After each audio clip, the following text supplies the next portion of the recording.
Porém, quando a gente fala muito, às vezes o YouTube não dá conta.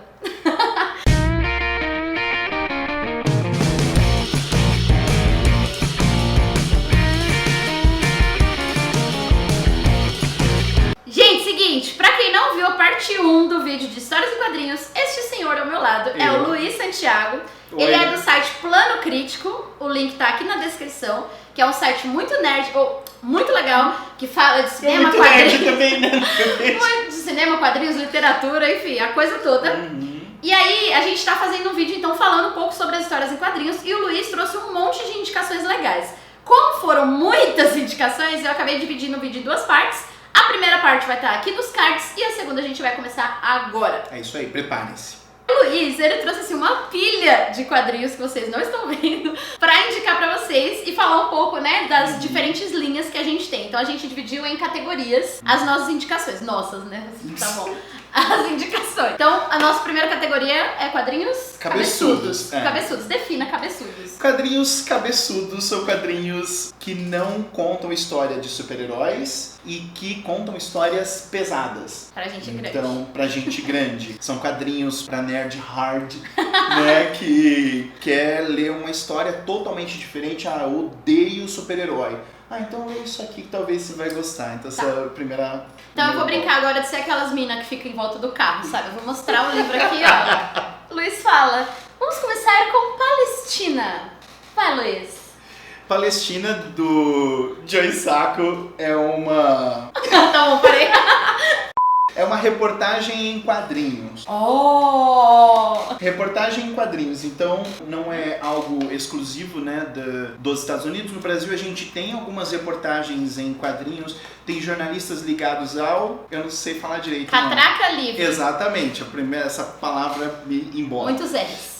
Que tentam contar ou trabalhar algumas situações cotidianas através de desenho e com narrativas menores, o que não diminui a força, porque se você lê Palestina, existe um poder muito grande para trabalhar a condição de Israel versus essa terra complicada. Você fala que não existe diminuição. Pelo contrário, quando a gente tem o auxílio da imagem, eu acho que fica bem mais pesado, né? Pelo menos eu senti isso lendo tanto o Persepolis quanto o Maus, porque a representação ali, a ilustração, ela pega bastante às vezes, né? Mesmo quando você não trabalha fatos em si, por exemplo, tem um artista que é o Gui Delisle. Ele também faz uma espécie de jornalismo, mas ao mesmo tempo é romanceado, digamos assim, porque acaba sendo um diário dele. Então ele tem um quadrinho chamado Pyongyang, Viagem à Coreia do Norte. E aí ele foi coordenar lá uma animação para a empresa que ele trabalhava, passou 2 ou 3 meses em Pyongyang, não me lembro direito. E ele fez um quadrinho baseado nessa experiência. E aí você tem, imagina, a Coreia do Norte, uma ditadura comunista fechada. E aí nesse quadrinho ele vai trabalhar. Então ele é o cotidiano dele, você percebe que tem piadas, é tipo um diário, mas não deixa de ser uma reportagem. Sim. Né? Ele faz a mesma coisa com o Myanmar, quando ele vai pra lá, e com a China também. Segundo quadrinho cabeçudo que a gente vai falar, Sandman. Isso aqui tá entrando de... como é que é? De gaiato no navio, né? Porque esse aqui foi assim, Luiz, a gente não vai falar do Sandman, né? Porque todo mundo fala do Sandman, cara do Luiz. Vou falar rapidinho então. Sandman é uma saga grande pra caramba. O Neil Gaiman, não sei como você pronuncia, como você gosta de pronunciar. Viva a liberdade linguística, né? Ele cria a história desse senhor do mundo dos sonhos, que é o Sandman, que joga areinha nos olhos dos outros pra dormir. E aí ele domina esse mundo dos sonhos. A questão é, no começo do Prelúdios Noturnos, que é o primeiro arco da saga, ele é capturado. Isso não é spoiler, porque isso é o resumo do primeiro arco, então não se preocupe. Ele é capturado, eu só não vou falar como, mas ele é capturado.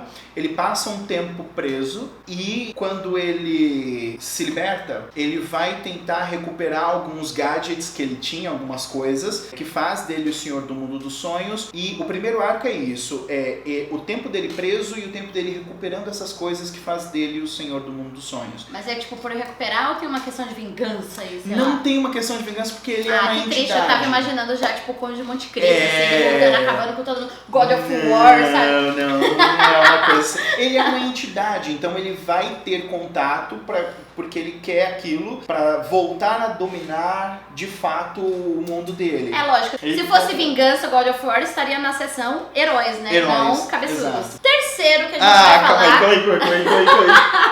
Você vai falar o nome do autor. É. Essa aqui é a trilogia Nikopol. É de um iugoslavo, tá, gente? Ela não tem mais Iugoslávia, Não. né?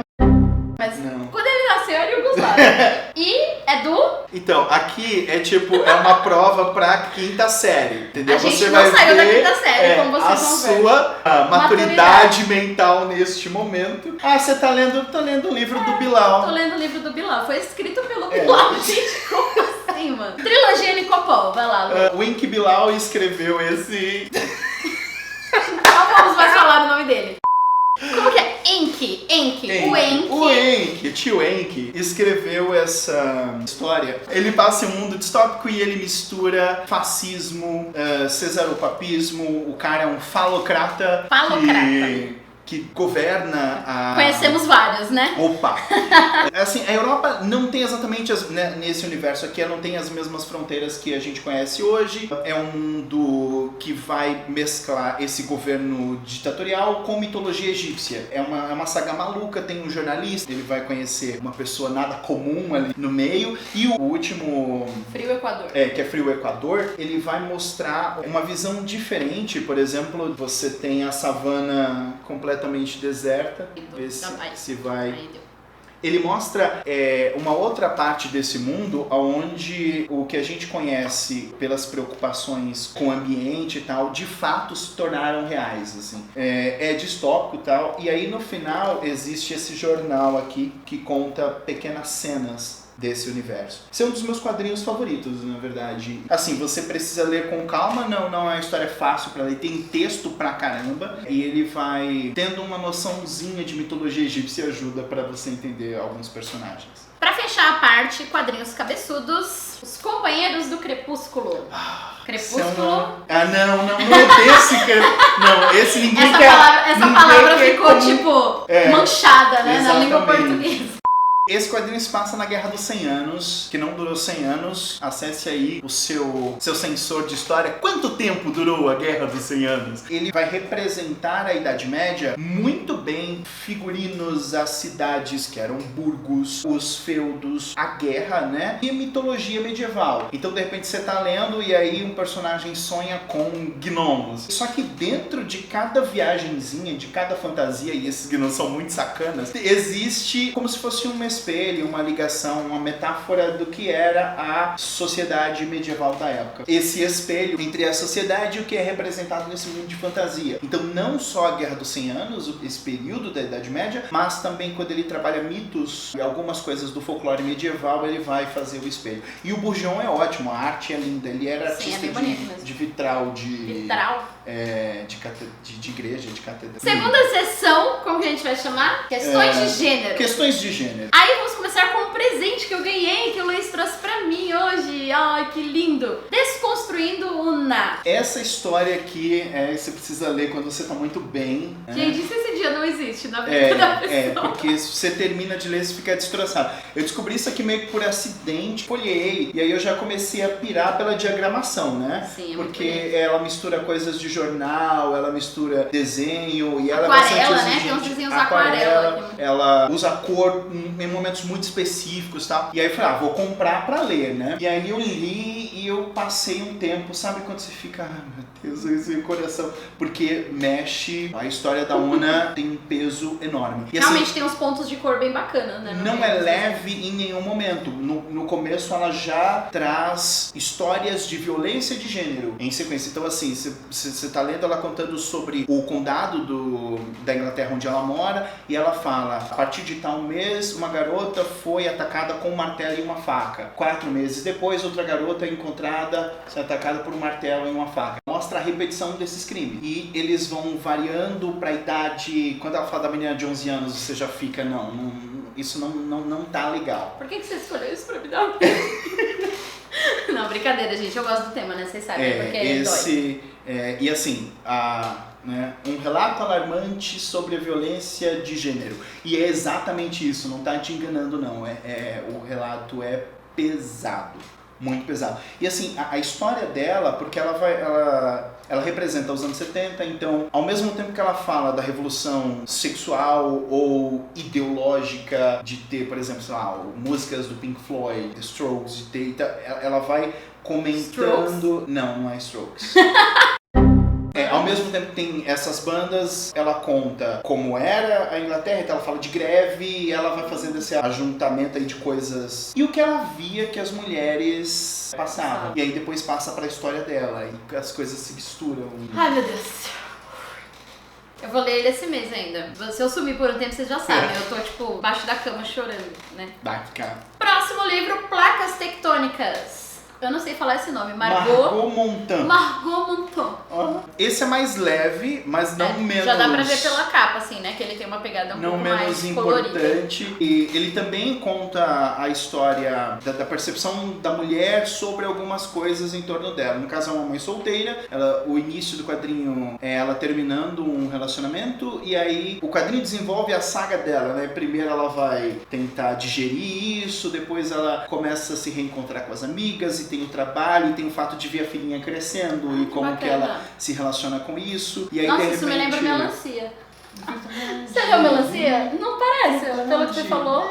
Super... Nossa, amei então, porque é isso. Mesmo. E aí começam a aparecer algumas pessoinhas legais na vida dela, então é um diário de pequenos momentos de sentimento. E é muito bacana. Ele tem momentos tristes, ele tem momentos... Tem umas piadas ótimas, ela é muito boa em fazer algumas piadas. Vale cada página. Terceiro e último livro da categoria Habib.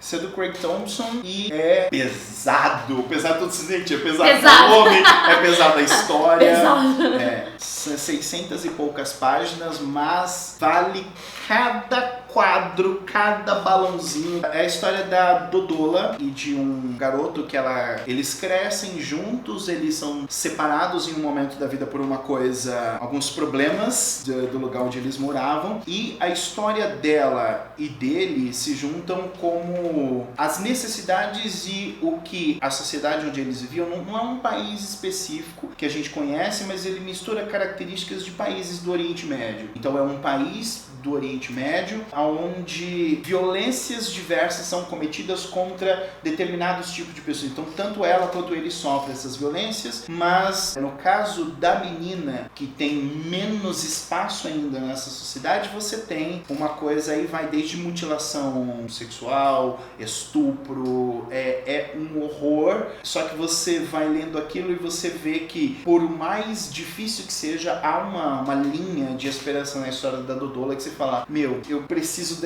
desse ânimo pra conseguir avançar.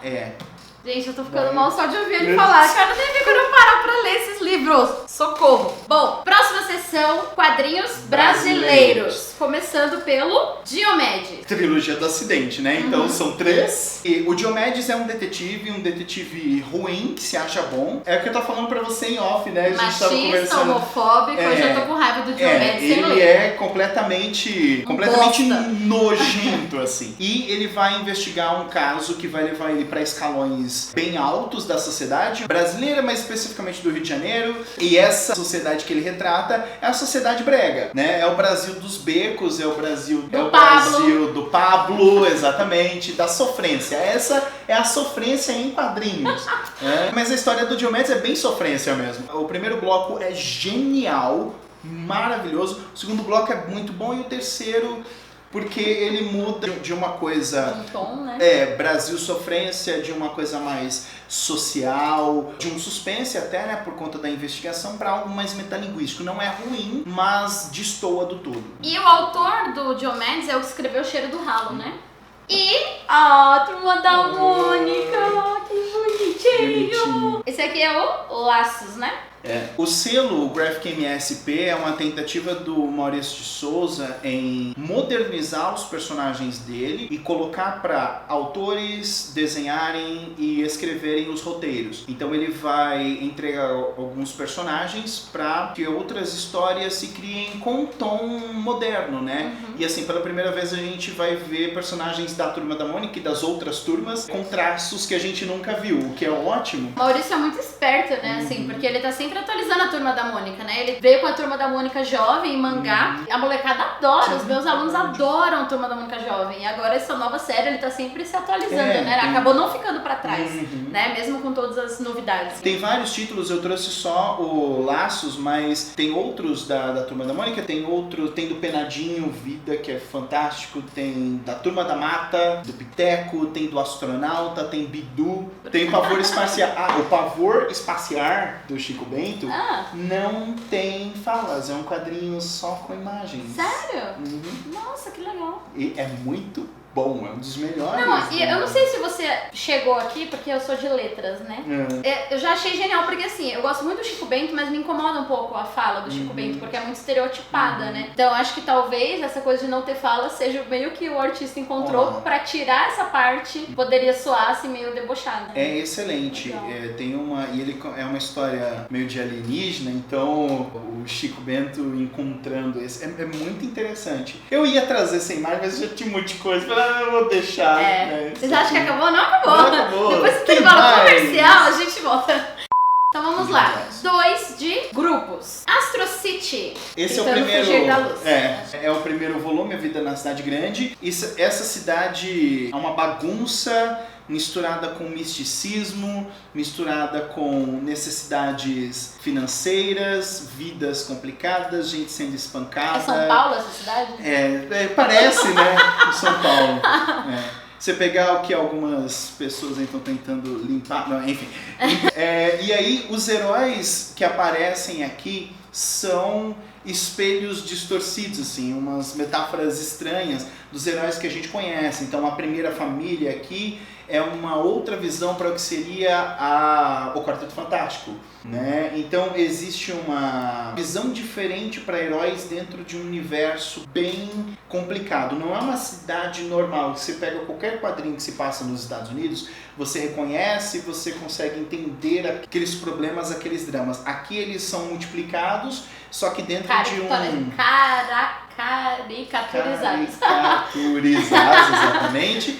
E dentro de um universo onde cabe tudo. Vale muito a pena conhecer para quem fala assim, mas eu estou cansado de um grupo normal, dentro de um cenário normal. Acho que seria uma boa. Eu já fiquei com vontade de ler quando ele falou que os banqueiros aqui são palhaços. É verdade. Tipo, literalmente palhaços. Achei legal. Segundo de grupo, esse também é conhecido. Esse é conhecido. Watchmen. Mas não tinha como se fazer de grupo, o que eu leio, né? Ai, não, eu não quero nada mainstream. Eu só quero diferentona. Watchmen, esse é a coisa acho que mais conhecida, né, do Alan Moore junto com V de Vingança. E ele conta a história de... São 2 grupos de heróis, os Minutemen nos anos 40, que a gente tem uma visão bastante rápida, e a versão dos Watchmen nos anos 70, né, por volta dos anos 70. E aí tem todo o drama de Guerra Fria que você possa imaginar, é colocado aí. Tem o relógio do Apocalipse que está quase tocando à meia-noite. Quando ele toca à meia-noite é a Terceira Guerra Mundial. Uau. E existe a tentativa de que essa Terceira Guerra Mundial não aconteça. E esses heróis completamente fora da curva vão tentar mudar essa história, impedir, né? E tem a polêmica para ver se o Ozymandias é herói ou é vilão. Ele qual perspectiva ele é vilão? É tipo assim, ele não tinha que impedir a guerra, deixa o povo se matar? Você vai impedir, se você mata, por exemplo, todos os habitantes da cidade de Nova York, para fazer com que os possíveis inimigos se unam contra um inimigo em comum, que é... Nossa, polêmico esse herói! Luiz! Tô em choque. E aí? Ele é herói? Ele é herói ou ele é vilão? Depende, se você tava na cidade destruída, ele é vilão. Cida, a utilitarista. Você acha que era um vilão? Gente, comenta. Pra terminar, porque, né, se vocês estão aí ainda, porque esse vídeo tá meio grande, né? Última sessão, super-heróis. Vocês acharam que não ia ter super-heróis? Tem super-heróis, mas não Homem-Aranha. Não, Homem-Aranha. Homem de Ferro, né? Não, pelo amor de Deus. Nem a gente começa assim por tipo... Nossa, não tinha nem reparado. Nem Mulher Maravilha. Nem, Supergirl. Monstro do Pântano. Esse é do Alan Moore, essa fase do Alan Moore, né? É o mesmo autor do... Watchmen, V de Vingança. E o monstro do pântano, ele domina uma parte da vida, que é o verde. Ele é um avatar do verde, a representação da natureza. Só que ele só vai descobrir que ele é um avatar do verde nessa fase, né, escrita pelo Alan Moore. É uma fase que mostra ele lidando com problemas que a gente não vê. Você começa a olhar a natureza de uma forma muito diferente nessa fase. Tem uma das revistas que chama Rito de Primavera, que faz a gente encontrar, sabe, por exemplo, essa é a nossa visão do que é sexo, certo? Quando você lê Rito de Primavera, você adiciona essa outra aura, porque assim, ele mostra... Estou imaginando coisas dionisíacas. Não, mas assim, ele mostra, chama Rito de Primavera, e ele interpreta a primavera da forma mais bonita possível, de um tipo de encontro entre vida e morte ao mesmo tempo, que você tá, todas as flores que desabrochem, toda aquela beleza, aquela vida que acontece, existe um monte de morte acontecendo na raiz, existe bicho se alimentando, matando outro bicho, existe... Então, essa mistura entre coisas, entre vida e morte é que traz toda essa beleza para a tô ligado o verde que ele falou. Vamos lá, segundo quadrinho. Homem-Animal. Eu trouxe, claro que eu trouxe uma. Isso aqui também é pesado. Essa é a fase do Grant Morrison no Homem-Animal. No Homem-Animal. O monstro domina o verde e ele domina o vermelho, que está ligado à carne, aos bichos, animais, né, tanto nós, humanos, quanto outros bichinhos. E aí a história aí passa por várias fases, tanto do Homem-Animal lidando com os poderes dele. Ele é um pai de família, então não é um herói comum, ele tem outras preocupações, e é engraçado porque tem um momento em que ele fala assim, tá, mas aí eu vou entrar para a Liga da Justiça Europa, que eu preciso de salário, que eu tenho que colocar comida na mesa. Então, assim, é bem diferente a forma. E o Grant Morrison começa a brincar com metalinguagem, né? Então, eu não vou dar muitos spoilers, mas você já sabe o que acontece. Pro final você não vai contar? De colocar... Tá bom, ele não vai contar spoiler, de colocar o Homem-Animal numa trilha que vai fazer com que ele se enxergue de outra forma. Vou dar uma dica pra vocês. Show de Truman. Sim. Tá? Dica. Sim, essa é a dica. E por último, mas não menos importante, Surfista Prateado, Parábola. Esse Surfista Prateado é um dos heróis mais legais que existem. Você está errado se você disser o contrário. E nesse Parábola é escrito pelo Stan Lee, com a arte do Moebius. Querendo ver. Peraí, gente, deixa eu mostrar. Eu não conheço essa história, nunca li, né? É uma história sobre fanatismo, basicamente. O Stan Lee pega o que ele vê de entrega ao fanatismo religioso da maioria das pessoas. A chegada de Galactus move um monte de mãos e pessoas e ideias. E aí a grande reflexão da história é o seguinte: o surfista, no final, ele faz a referência de que as pessoas precisam de uma base para fazer alguma coisa, elas não conseguem fazer nada. Elas preferem acreditar em outra coisa do que nelas mesmas, né? Isso que ele fala. Então elas precisam dessa escadinha sempre para encontrar um ponto para crescer, para poder ter uma ideia, e nunca dela só. E ele diz que é como uma criança precisando de leite materno. As pessoas precisam disso. E essa parábola, que é de fato uma parábola, a história inteira, ela fala sobre fanatismo, basicamente. É muito bom. Muito bom. Gente, se você ainda não desistiu de nós... Parabéns! Parabéns! Você foi primeiro... Não. Bom, gente, então é isso. Espero que vocês tenham gostado das indicações. Não vou falar nossas de novo, das indicações do Luiz. Luiz, muito obrigada por ter participado do vídeo. Obrigado pelo convite. Eu também aprendi um monte de coisa. Agora eu sei a diferença entre HQ e Graphic Novel. Tá vendo? Né? E você é muito bem-vindo, tá? Se quiser voltar aqui... Então amanhã nós voltamos no Veda. Tipo isso. Tá bom, gente? Então por hoje é só, tá? Beijinhos. Beijo, e gente. até a próxima. Tchau. Tchau.